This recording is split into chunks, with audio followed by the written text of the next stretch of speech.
Hello there. Good afternoon. I almost said morning, but it's afternoon. Sorry, I'm trying to get set here. Whew, I flew here so fast. I didn't think I was gonna make it. Um, yeah, I scheduled my morning a little bit too hectically all over the place. But anyway, I'm here now. It's freezing cold out here in Vermont. It is officially very much December. It feels like December. It looks like December. And I feel more prepared this December than I normally do for the end of the year. A lot of times the end of the year comes up and I'm like, whoa, how did this happen? How is it December already?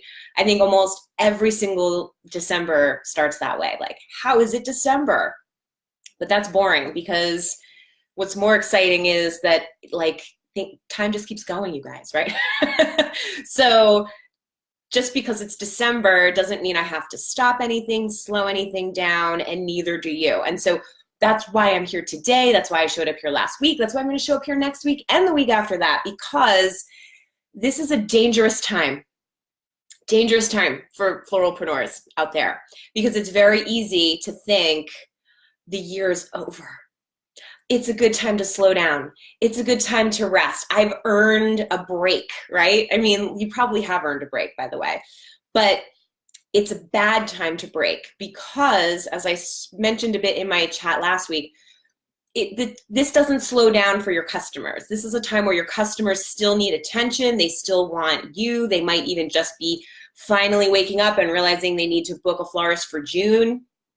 So if your calendar isn't full, if you're not at a place where you're saying no to any new inquiries, this is a time where you got to stay focused, okay? So unless you are literally like, I exceeded my sales goal this year, next year's sales are already set, I don't need to book another client, and I am good to go, then you can take a break. But if you're not in that category of completely booked for next year, like soared through your sales goals this year, you got to stay focused, because every year is a year for learning, for growth, and for change. And it doesn't always change for the better. And I know people don't like when I say that out loud, but it's true. One good year doesn't guarantee you a good year next year. And so that's why we have to do everything we can now to finish the year strong so that we start strong. So this is something that I'm sort of taking personally and internalizing. You don't have to eat like a crappy diet because it's the holidays. That's a choice. So if you eliminate that excuse of it's the time of year to let all these things go, then as a result, what's going to happen is you're not going to let things go. You're going to be like, oh no, I don't need to just eat that holiday food because just because it's the holidays doesn't mean anything to me. I'm on a path that's longer term than that, right? You don't have to wait till January to start something. You can start now, right? Whatever that thing is you want queued up for 2020, start it now. So don't lose momentum. That's the number one reason I'm here, is because I want to see you get pushed over your finish line of the year. And by pushing you over the finish line, what I'm really hoping is that you'll start out January feeling strong, that you'll start out January not feeling kind of that beginning of the year blues.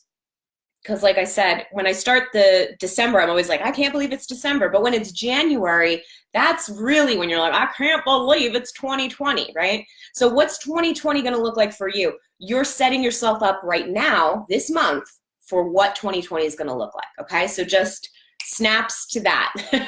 That is what you're doing here. That's why I'm here. That's why I'm inviting you here, because the more we keep going, right, and we keep going together, the easier it's going to be for you to start out in the new year feeling like you're set up. You know where you're going, all right? So these Tuesday Q&As are here to help you. So I have a bunch of questions that you guys submitted over the course of the week. And I got some that came in this morning too that were really good. So I'm going to do my very best. I've got a whole bunch on the back here too. I'm going to do my best to get through these questions. But when you're tuning in, if you want to say hi, if you have a question, please feel free to do that at any time. And if you're watching on a replay, thank you very much for tuning in. If you want to get the replays for the whole rest of the month, all you got to do is sign up on my list. And let me see, can I be super sneaky and do that while I'm talking? I think I could get distracted doing that. I will share that link here. It's actually already in our group. You may have already seen it. I've had people opting in already this morning. I sent it out in an email. If you want to get these replays sent to you because you are in fact busy and you may not tune in live, you can get the emails that I'll send with the replay right in it. So you don't have to think about showing up on time if that's too much of a commitment for you in December. All right, Tracy. Hey, Tracy. Hi, Allison. Thanks for all you do. I'm booked already for 2020, but now I think I'll start a diet today instead of January 1st. Yeah, why not? Or maybe it's not a diet. Maybe it's like you're just going to exercise. Maybe eat the same, but exercise, right? That's something that we all should do more of, is take a moment where we just like stand up, get away from our desk. Or if you're standing all day at your workstation, walk away and like move your body so you're not as stiff. I used to always think I had like seriously chronic neck pain until I stopped working at a flower shop for a couple of months over the winter. And then I realized, oh no, I don't have chronic neck pain. It's the working in the flower shop that's making me really have a ton of tension and pain. So I like it. I like starting today, Tracy. I like that idea. Here's some questions that I got. We got some questions on freelancing. I got a question on candles and like selling and renting candles. Kristen mentioned something about a bride who had an arbor who wanted the arbor to be left for longer. So that's a good little chat. What do you do when the client changes the terms like 2 days before your wedding? Sarah got engaged. Congratulations, Sarah. And she's wondering if she should do her own flowers or not. So I'm going to chat about that really quickly. And then I got two questions that came in this morning. One from Kirsten, who has a question about how do you know when your wedding starts to get just big enough that you need to hire somebody and pay them, and how do you go about doing that and still protect your brand? And April had a question about estimating sales. I've had a few questions on estimating sales, so that's why I'm going to squeeze that one in here today as well. And I got a big long question that might even be worth, well, it falls under the minimum, so we'll see if I get to my big long question.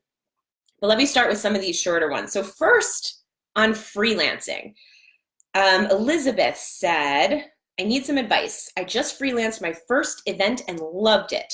I'm very new to flowers and feel like this would be a great direction to go while learning and doing. For those who use freelance florists, what are you looking for? And then she wrote keywords. And should I just contact local florists through email? What's the best way to go about this? Thanks in advance. I know this group is full of good info.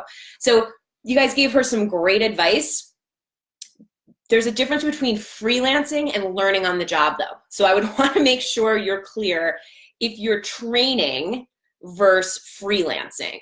And I think it could actually be really smart to try to freelance train, where you get trained while you're being paid. And if you can make that work, I think you're a rock star. But you got to just be really clear with people about like what your experience level is. And frankly, I think the idea that you don't already know how to do something could be very enticing for people. Not a negative. It can be really great to be the one who teaches you how to do it right in the first place, at least from their point of view, right? So if you're like, I've never done that before, but I can learn, then they can show you how they do it so that you can imitate that. And then you're not, using your own method when they have a different method for doing whatever it is, fill in the blank, whether it's corsages or boutonnieres or how they package things. Like, you can just say, how do you want me to do this? And I'll learn how to do it. But in terms of reaching those people, I think you gotta make a real life connection. I get a lot of emails from people. It's always better if someone is reaching out in a way that's more personal, because when you come across as like, I want work, I want to work and I want to learn from you, or I want to fill in my calendar, or I want to grow my business and I'm going to do it by learning from your business, people can get a little sketched out by that, be a little more tentative. So the more upfront you can be about your experience, what you're doing, and that you want to make a connection with them, that you're an actual fan of their business and their work, like that would be how I would do that. And then there'll be some situations where maybe it's just like, hey, if you're desperate, I exist. And sometimes that's all people need. They're like, if she is a live body who's breathing, let's bring her in, okay? So you can get some different different connections that way. And I would definitely do everything I could, though, to reach out in person, not to just send an email, especially if they're actual shops. Okay, so that's that on freelancing. And also I have a freelance, like a big old spreadsheet, a Google Doc with lots of freelancers that are listed on it. So if you want to add your name to that list, you can do that. I think making a connection with somebody in your area is going to be the smartest way to do that. Okay, let's move on to the candle question for a second, because this is a good one. So she says, Rose Petals said, I have a client who said that another florist said that pillar candles would offset the cost of flowers. All right, I just want to stop us right there. Please, people, please, if you're a floral designer, there is no reason why you should be encouraging people to save money with candles. One, it's against your interest. It's against your interest to say candles are a better choice if what you actually specialize in is flowers, okay? So I just wanna just sit with that for a second, okay? It's fine if you love doing candles, if it makes your job easier, if it's a good quick upsell, sell candles. But to be the florist, it's one thing when the Knot does this, or Martha Stewart Weddings or whatever, if they wanna say, hey, candles are a great way to offset your costs, let them say that. But as the florist, it is not our job to say, you can do it cheaper with candles. One is, again, because it's against your self-interest in terms of sales. But two is because, like, I don't actually provide candles cheap. I don't know about you. It's not in my interest to, and so I don't. So therefore, I don't. So it's actually not cheaper to get candles with me. If you want to do those 3 little pillar candles or the 3 different size pillar candles with some greenery around it, it's going to cost you the same amount as a decent centerpiece. That's what it's going to cost. So then the customer can choose, what do they really want? Do they love the candles, or do they love flowers and they just thought the candles would be cheap? So I just have to stop the question right there. I don't see why a florist is suggesting that candles will offset the cost of flowers. So she says they want to do 27 $45 tables. Now, when it comes to candles, maybe that's not out of the question, but candles aren't cheap. So to me, it seems if they had pillars, especially with all the work involved, I would have barely any room for already minimal floral, and it might be strange looking.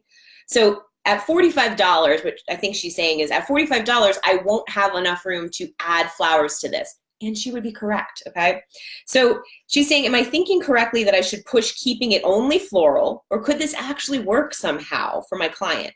And then she says, how much do you rent your pillars for? I don't currently own/rent pillars and would have to buy, but I wouldn't be opposed to investing. So then she says, thank you. So here's the thing. I never, ever view candles as rentals, only because I don't know what they're gonna look like when they come back.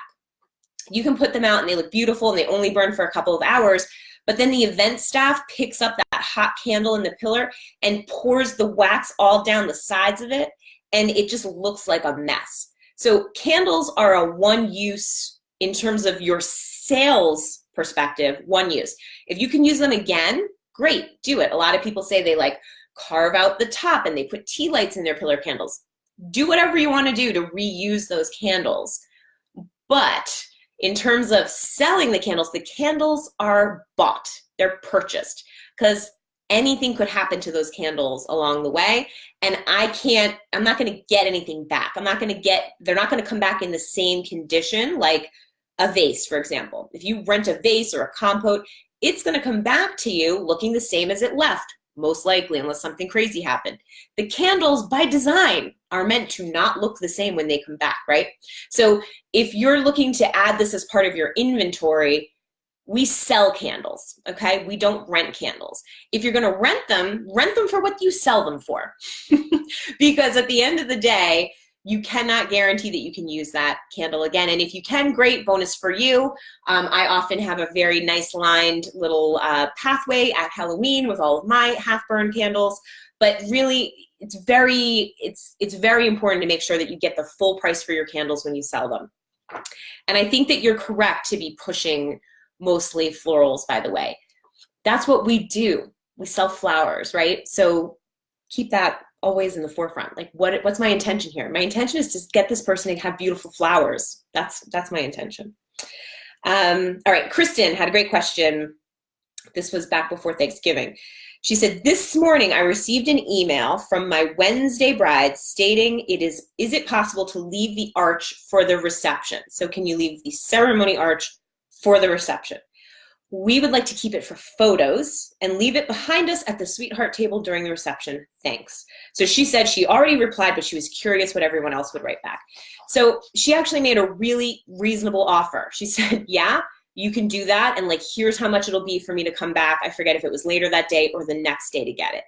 And it turned out that the bride was like, yeah, and forget it. I'm not paying you. It was really reasonable too. It was like $150.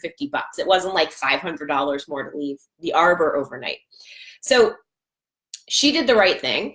And here's the story. You know, if they're not willing to pay for it, then you shouldn't feel bad about not doing it, right? If it costs more because it's a different trip or because it needs to be like relocated and that requires staff, like whatever it is, if they're asking for more and you put a price tag on it and they're like, oh, never mind, it's not for them. It's just not for them. So forget about it. But don't say, oh yeah, sure, that's no problem. I'll change everything around for free. Because as you can see, this person wouldn't have even appreciated it if you did it for free. She just sort of expected it for free. So don't entertain last minute changes if you're not comfortable with them. Just address them with like a price point and let's see if the customer takes it or not. If it's important, she would have spent the money. That's how I feel about it. All right, Sarah said that she got engaged. And she said, I'd love any advice you have for your own personal wedding flowers. Everyone is already asking me who will do my flowers, and I'm not sure what the right answer is. Okay, I know what the right answer is. Don't do it. Don't do your own flowers. There are some people in here who might say otherwise, that they did their own flowers and it was easy breezy lemon squeezy. But just like I would advise my own customer not to DIY her wedding because, and then I have a whole list, right? I have a whole blog post on this. Why shouldn't she DIY? Because of the mess, because of her manicure, because she'll never be done, because she needs to be a guest at her own wedding at a certain point, right? So for all of those reasons, I think that you should not do your own flowers. Personally, I didn't do my own flowers, didn't even entertain it, didn't even cross my mind. And I was young then, I was 25, I could have done anything, right? Didn't even entertain it for a minute. I was like, all right, my friend Teresa will do the flowers because I'm not working that day, okay? I'm not working that day. So that's my short answer, my short and sweet answer. Don't do it. Okay, so Kirsten's question was on how do you know like when a wedding starts to get too big to do it yourself that you need to hire in people and pay them, and then how do you then protect your brand? So it's a great question, and sometimes you don't know. Sometimes you don't know until you actually did the wedding and you're like, whoa, I really could have used some help on that. So I determine it through a couple of different ways. One is the price point. I can pretty much tell by the cost of the wedding if I can do this alone or if I need help. I can also tell if I want help versus need help. So for example, on weddings that are like $10,000, $15,000, $17,000, I bring in help. I bring in help because those are big. If a wedding is $5,000 or less, you know, I can mostly do that myself if I plan out my week well, that I don't necessarily need to have another designer. But again, it just depends on your goal in your business. So do you want to take bigger weddings where you need to have other people? Because if you do, then that's great, and start doing it as soon as you can. I have someone who helps me with my boutonnieres. She is amazing. She's been with me for a long time. And it's very informal, right? She just sort of comes in. I sort of let her do her thing. I don't even give her that much instruction. It's like, what are we making? 10 white boutonnieres, and here are the things I have to choose from, and do whatever you think. So, but that's because I started letting her come in earlier in my life, in my career, where I wasn't so overwhelmed and busy that I couldn't do it myself, but it felt a lot better to have somebody there. And for years, I always referred to her as like my Mercedes Benz. I was like, you are my luxury item. Having you is a luxury. Having somebody to do this work is a luxury. So you can have a luxury situation where someone comes in and helps you anytime you're ready to pay them, or you need to know for yourself like how big a wedding can get before it gets too big for you and you're not comfortable. All right, April had a question about estimating sales. So, and I've had a few questions on that, so I want to get to that in a second. I want to like time out for a second and remind you that today is my last day of my small business, shop small rather sale. Started on Small Business Saturday. I can't speak right now. So started my sale on Saturday. It ends today, Tuesday at 5 o'clock. So if you wanted to get any templates, I've got $20 off on my contract and my proposal. And then I've got $40 and $50 off of my bundles, which is the lowest price that those get offered at. This is my last sale of the year, so you're not going to get other like wheeling, screaming deals coming your way. This is it for the end of the year. So if you wanted to get anything to help move your business forward in 2020, those are on sale right now, right on my website, Shop Small Sale. Ends at 5 o'clock today. And I'm going to tell you at the end of my chat today about my scholarship opportunity that's opening up for my Art of Good Business course. So I had about a dozen people apply for it last year, which was really amazing to read everybody's applications. I'm going to share a link here and tell you about how you can get into that course. It starts in January. All right, Nadia says, in regards to doing your own wedding, I just did it this year. I just would have hired another florist to help me make everything. If you can afford it, pay for someone else to do it. Just did this back in March and I didn't have the funds, but drove me a bit insane, LOL. Yeah, I mean, look, if you can't afford to have anybody else do it, if you don't have a friend, like I was lucky I had a friend who had just opened a flower shop. So I paid for the materials and then she did everything. But I also like let her have carte blanche. I didn't say, and this is what I want, that's what I want. I sort of just let her go for it. Part of that was actually because I was really overwhelmed at the idea of having to pick my own wedding flowers, that it kind of felt better to just be like, you pick. Because everything I liked, like the things I really, really loved, I actually couldn't afford, like Gloriosa lilies. I was like, I just want a wedding of Gloriosa lily. Yeah, even at wholesale, I couldn't afford that. So if you have no choice, then you make a point, Nadia. But if you do have a choice, definitely get somebody to do it so you can be the guest at your wedding. All right, estimating sales. So April asked a really great and thoughtful question. It's very detailed, and I don't want to give away too much of her personal stats that she sent in the email. But essentially what she said is she's just growing her business. She really like went from like 1 or 2 weddings to 7 on the books for next year, which is so awesome. And as she's estimating her sales, she's wondering, how does she estimate her sales? How do I know? Like, she knows that if she wants to quit her job and do flowers full time, she's got to get up to like 135,000, 140,000 in sales. But how do you set a sales goal is her question. And it's a question I've gotten from a couple of people lately. So I talked a little bit about this in my September pricing series. It's not always easy, and it's a little bit of a mix of reality and fantasy. And that is how we make a sales goal. So for me, when I was starting out my floral design business, I didn't really set sales goals because I was just trying to get any sales. I couldn't think that far ahead. I couldn't focus on what was next year going to be. All I could focus on was, did anybody email me today? Is anybody looking to have a consultation? Where are the brides? Like, that was all I could think about. So once I finally got established enough to start thinking about a sales goal, what that looked like for me was, okay, so this is how much I sold last year, and this is how much I made. I'd like to make more next year. So how much do I have to sell to get to that point? So that makes sense, right? You got to know how much you want to make and how much you need to sell in order to make that. But in terms of actually setting the goal, you can start with what you made this year. Do you want to make 10% more? Do you want to double it? And this is where that mix of reality and fantasy comes together, because plenty of people will set sales goals that are completely unrealistic just because it's like, well, it's just a goal.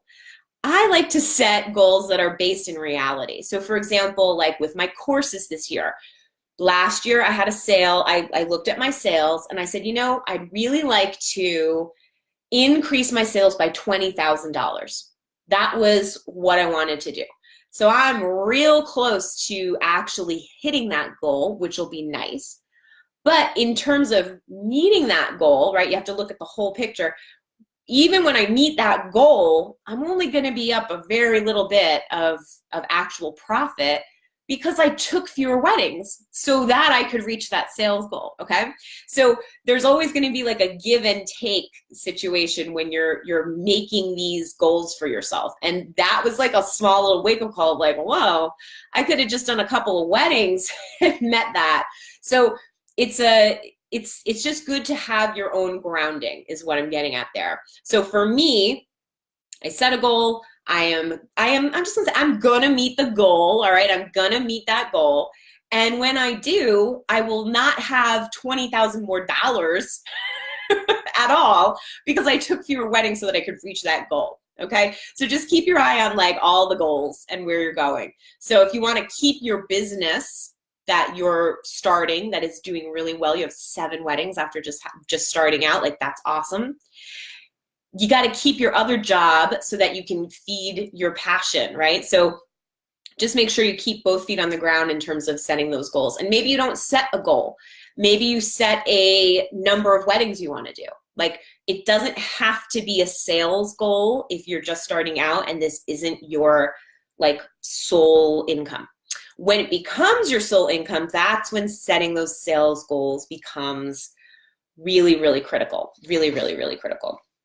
Let me see if I have any questions coming in. I do. Okay. Hi, Joy. Hi. So glad to be here live for a change. Yes, me too. I'm so glad to see you. I know I'm doing the live streams. Last week was 11. Today is 1. Next week is 11 a.m. again. So I'm always trying to see when I get the most people tuning in. And it does seem like 11 a.m. is the time when people are around. All right. This I'm going to dive into. This is the big question that I got yesterday. This came in a private message. So I'm going to conceal the identity. But here's the gist of it. Hey, Alison, I'm writing because I am so discouraged. I am ready to give up. I have booked 0 weddings since starting this in early 2018. Other than doing personals for a few weddings, I've been getting really good information from your Patreon group and wanted to implement some changes on my website.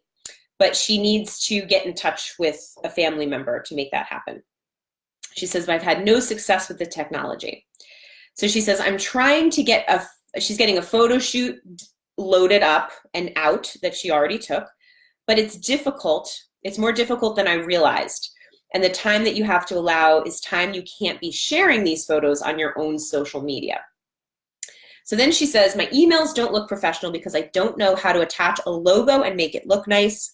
I don't have a decent logo, just a screenshot of one a friend came up with in 5 minutes time. But I did have a little activity over the weekend where a friend asked for a bouquet for under $100. She said, sorry, can't really do that for under $175. And then the following came in from my website, and she shares a little inquiry that came in. And she's wondering, how does she address this? So the inquiry comes in with an $800 floral budget. And she says, I'm getting married in a small ceremony on the beach at a state park, and the reception will be at an inn. And I'm wondering if you have availability to do the flowers that day. I would like to use, and she says, colorful tropical flowers. We would need 1 bridal bouquet, 2 bridesmaids bouquets, 1 wristlet, a flower girl crown and petals, a boutonniere or 5 boutonnieres, 6 boutonnieres, flowers for an arch, and then she says palm fronds for the aisle and a long floral and greenery garland for the family style table for the reception. Looking forward to hearing from you. Okay. So she's like, what would you say? How can I tell her nicely that this isn't going to work? How can I tell her nicely that I actually need her to spend like $2,500 in order to make this? Here's the thing. First of all, about the getting discouraged. It is very easy to get discouraged. It is much harder to not get discouraged, okay? It's gonna take a lot more presence of mind and getting back on the horse and all those little phrases. It's so much harder to do that than to get discouraged.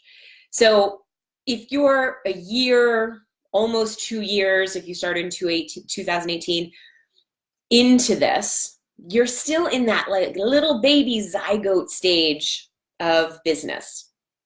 Now, she also says that she had one customer that was like her main bread and butter, and then that customer went away. Okay, so she's dealing with like this, like a little double whammy here of like discouraged and then losing that big customer.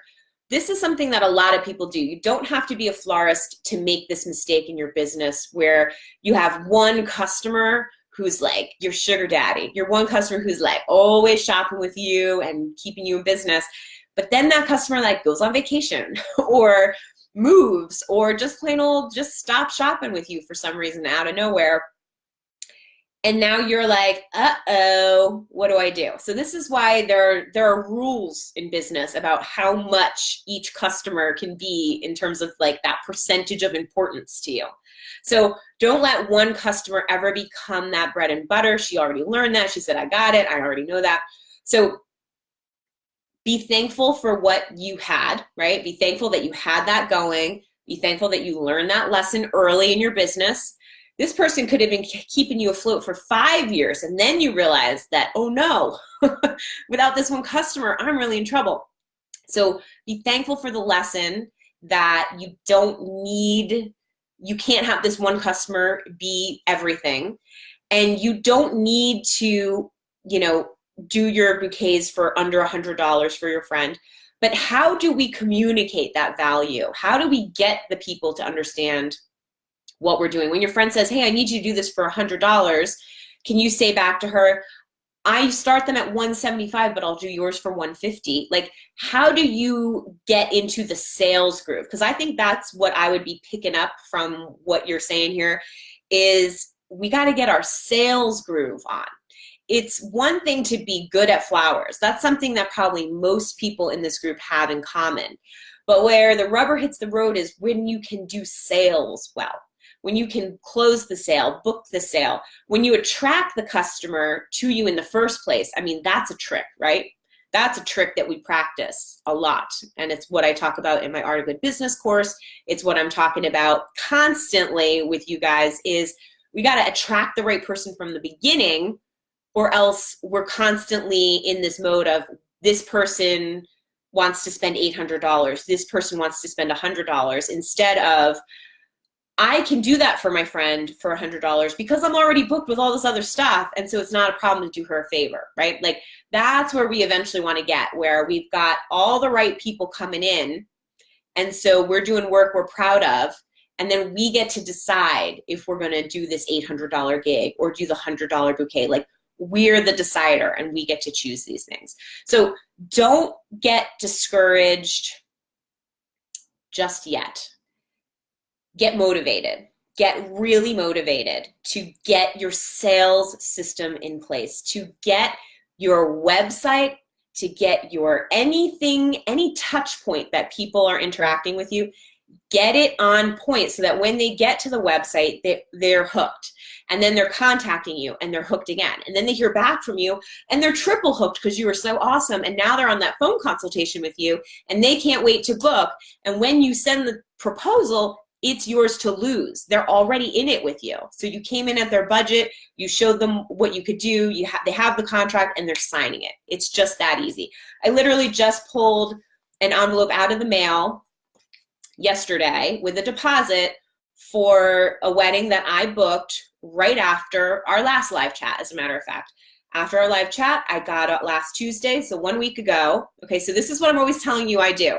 I want to take them from initial call to check in a week, and that's what I did. So I talked to you guys, then I hung up.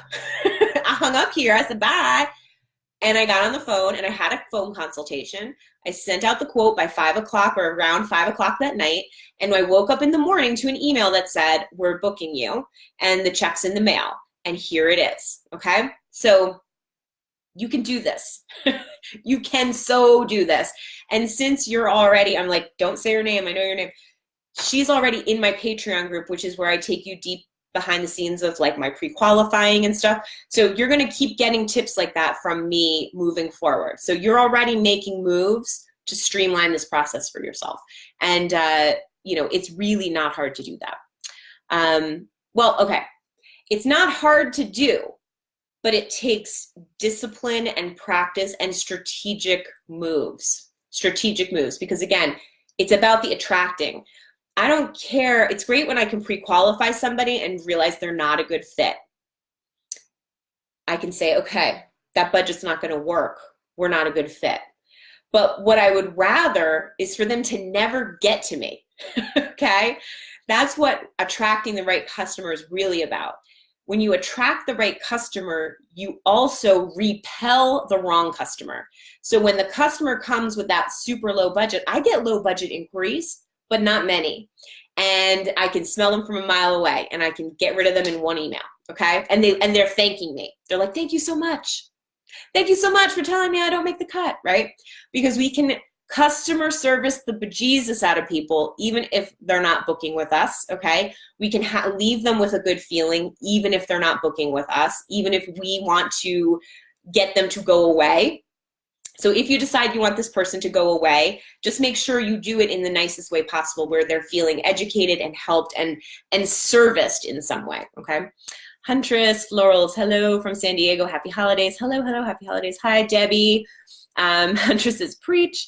And thanks for the great information. You're welcome, Heather. So here's what I want to say. This is the reason you're here, the reason I'm asking you to come here, the reason I'm going to send you replays of these live chats is because it is very easy to take our eye off the ball when we're thinking Christmas, holiday, we're shopping, right? You're like, I'm going to buy me something. Here's what I want you to do. I want you to really think very deeply about what you want your goals to be for next year and how you're going to get there.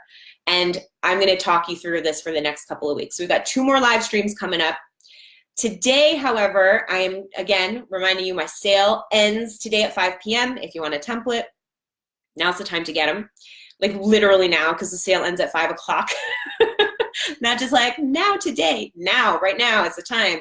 realflowerbusiness.com. You will find my courses there. You'll find the sale right when you log in. But I'm also opening up my scholarship application. So I'm gonna share a link.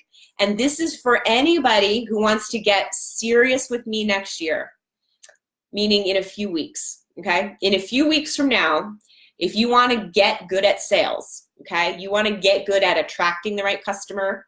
You wanna get good at putting out who you are and sharing your story. This Art of Good Business course was made for you, and I'm going to give away 2 scholarships to 2 floralpreneurs. You just have to apply. You have to share a bit about yourself. You have to show up to apply in terms of like actually telling me why you want the scholarship, what you're going to do with your business, how it would change your business. And I know it will change your business because people tell me all the time. My Art of Good Business people, if there's anybody out there, they make moves, they make changes. They make strategic changes to their websites, to their social media, to the way that they handle customers, and they book better clients consistently. That's what they do. So they may not go from one wedding to fully booked calendar the next year, right? But what they do is they have strategies they can use. We can't be focused on the competition. I want to actually touch on one more question I wasn't planning to talk about today. But again, Chantel shared a great one. She had a competition question. Somebody in her area is sharing photos of not their work and trying to sell these arrangements, right? So a bunch of people had comments to say, I grew up in the FTD age, right? That's how everything florists showed was something they didn't make. Every piece of marketing material that florists use was some poster that got sent in from the company, right? From FTD, Teleflora, 1-800-Flowers, whatever. And that's what they used to sell their stuff. Now, it was harder to take pictures back then, okay? But when you really look at how things have changed over the years, now we do expect the florists to have their own pictures and their own images, okay? And this could also go to those people who say, well, how do I build a portfolio? It's not easy when you're trying to only build on your own. Now, when I started my business, I started because the flower shop I was working at closed. Very simply, I needed a push. And so once I got pushed out of business, it was time to start my own business. And that's when I made my very first business card, right? And my very first portfolios, which are horrendous, but they are just the best I could do at the time. Now, if I was trying to make a portfolio, I don't know exactly what I would do. I would have to really like do like imagine because I'm too far in this at this point. But maybe I would go to Pinterest and pull pictures and put them into a portfolio. I don't know that I wouldn't, because they're there. They exist. When I made my portfolio, one of the bouquets that was like probably on the front page was a bouquet that I did not make. An AIFD designer made it, who taught me how to make my first Prada bouquet. And I said, I just really want to put this in my portfolio. I wish I could put this in my portfolio. And he said, you can. So I had permission. I had permission from the designer. But he said, you can, because I know you can make this. And if you can make it, then it can be in your portfolio. Okay, so there's some old school florist ways of thinking about portfolios and some new school florist ways of thinking about portfolios. And like, you know, there's going to be some crossover. But the truth is that you should not worry at all about what your competitors are doing if they're using other people's stuff, because it just shows that they don't really have their shit together. Sorry, had to curse. It's just true. They don't. If they don't have their own pictures of their own work, if they don't have the dignity to say, I didn't make this, but I could make this for you, then they are not something to be worried about, because they are not confident. They are having their own problems. So empathize, feel bad for them. Now, if they're taking your work, if they're misrepresenting, you know, that's different. But if they're just like on a website and they've just got stuff and you think it looks pretty obvious that this isn't their work, the karma will catch up and they will be fine. They will be taken care of and dealt with the way that karma tends to do these things. And if you're always sharing authentically from your heart, then do that. And here's what you should do to anybody who replied to her question and said like, yeah, that's messed up, like whatever, write about it. This is where your voice matters. And if what you're saying as a modern day florist now is maybe that's the way they used to do things, but we don't do that now, then say it, write about it, share about it, tell me about it. Let me hear you say it. Not just to people who agree with you in our group, but be bold and brave enough to say it out loud. That's where you really grow your business. That's where you get good at attracting people and getting the right sales. Because if you just imagine, if you wrote a blog post about it and said, I was really discouraged to see these pictures that are clearly not this person's work. And I just think it's really sad because it's so easy to take good photos now, and all you have to do is take pictures of everything you make, and before you know it, you have a big portfolio. Here's the work that I do, and you can tell when you come to my website, I made all of this. So if there's anything you see here that you like, then I'm the designer for you because I made this, right? You can become the clear choice simply by speaking the truth. And you don't have to call out the other florists by name or do anything shady like that. But all you have to do is say how authentic you are and share that. And that's not easy to do. And I will bet that almost no one in that thread will do it. Almost no one will do it. Maybe somebody will because they're like, you just said I won't, so I will. But it's easier to just complain in private than to take action and do something. So the reason you're here is because I want you to take action and do something.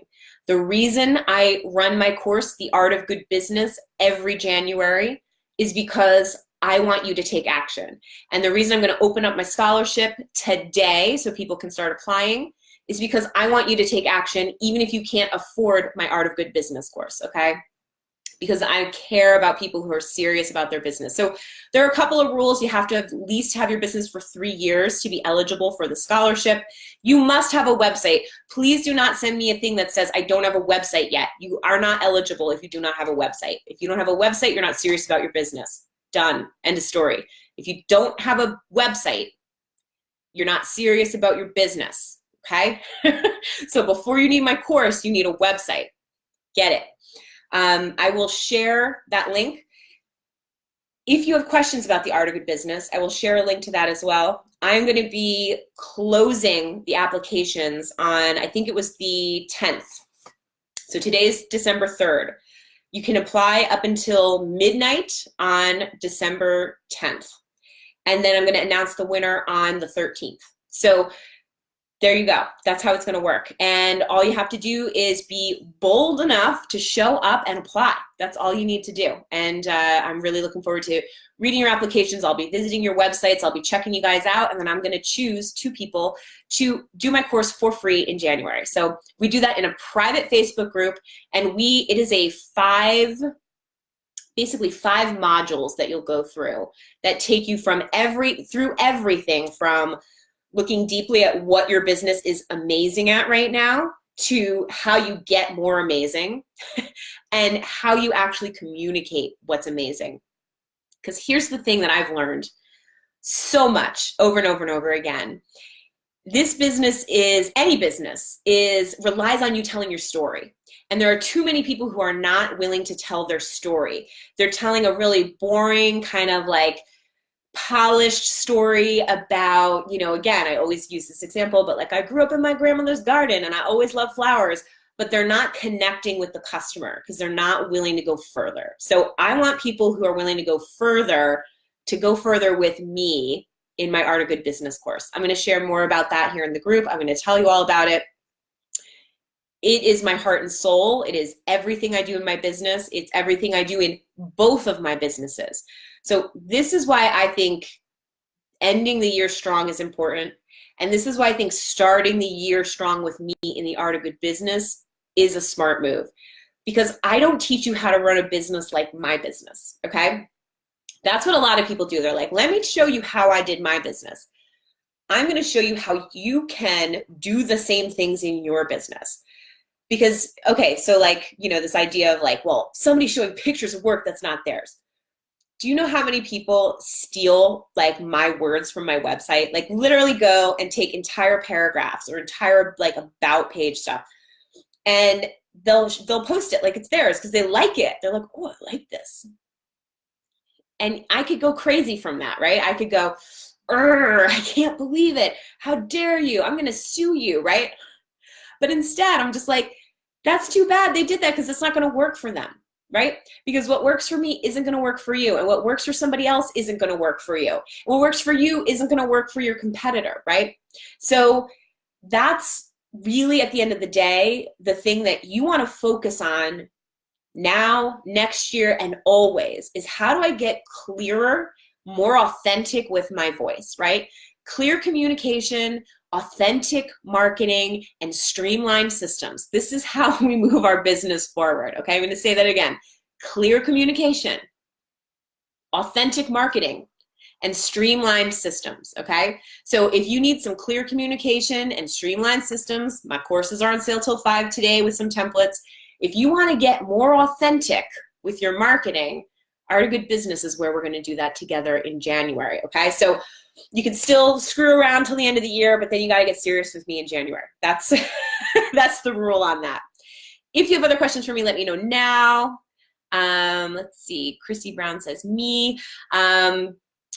Are you interested in my course? Is that what you're saying? If you have any questions for me, don't hesitate to be in touch. You can always reach me via email too. Hi Kai, and Huntress Floral says, adore your tough love. You are welcome. Tough love, all I can do is be real. And it takes practice to be real, by the way, okay? I didn't just show up here one day and be real. I've had to do a lot of videos, right? A lot of talking, a lot of posting. I started posting on Flirty Flurs like years ago, right? Trying to share my message because I had something to say.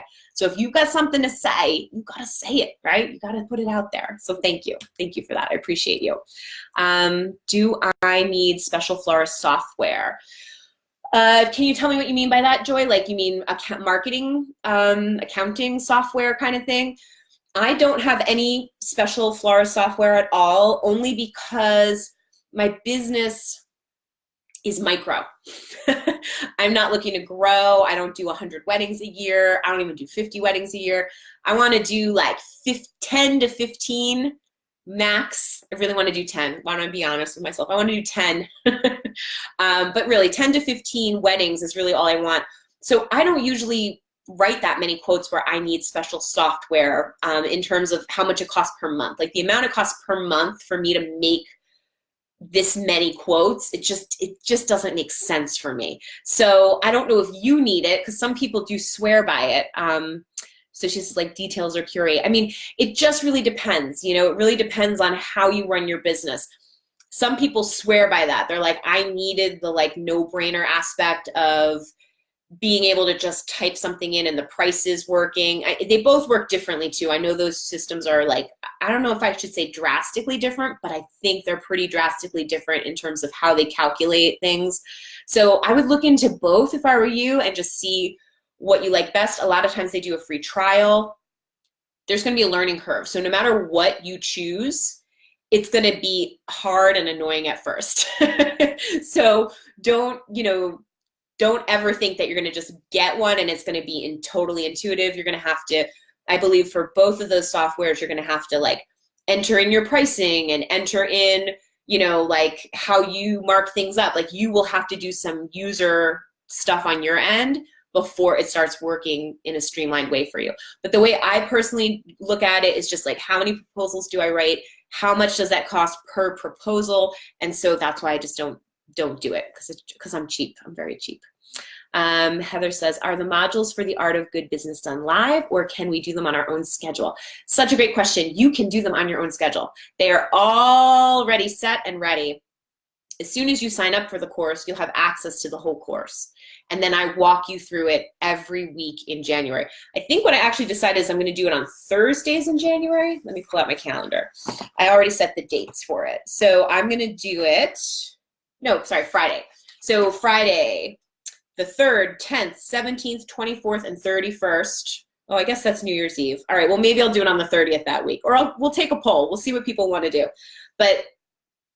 It's January 31st. What am I talking about? No, it's the eve of February 1st. No, we're going to do it every Friday. I'm planning for 11 a.m., but it's a smaller group, so we can I can get more feedback. If you're like, please do it at noon, we'll do it at noon. But I walk you through it. So you can do the course whenever you want, but I'm going to be there to answer questions, to provide additional support, to provide additional info. I took a bunch of courses this year, so I got more info to share in that course this year. I can't wait. So yeah, that's what the live stuff is. It's really that support, that kick in the butt, that like, did you do week 1, Heather? How did week 1 go? Let's talk about it. So, because really what I want to do is not sell courses. I want florists to get results from courses, right? So that's why I do it live. And I do it live every January, Heather. So like if you sign up and you do the course and you go through it, you can do it again for free next year, okay? That's how I always do it. Some people are going through it for like the 3rd time. Some people said they got some momentum and then they lost their momentum, so they're looking forward to joining back in January. So it's there anytime you want. And I do live streams like during the year. So, if you have questions for me, you get answers. I'm there to support it. April says, hello. I think it's a lot. Joy says, I think it's a lot of money. Meaning the software systems. Look, I'm not going to lie. I think it is too.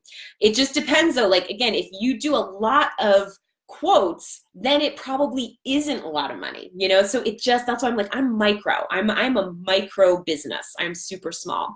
And then she said, haha, just like getting Windows 10. Yeah, probably. I'm on a Mac, so I'm working on my Mac. But yes, there's always going to be a learning curve with any software you get. And it has to be whatever I'm investing in my business, I just want to know what the return is going to be. So if it's going to save you a ton of time, if it's going to stop you from making mistakes, then the software is probably worth it, right?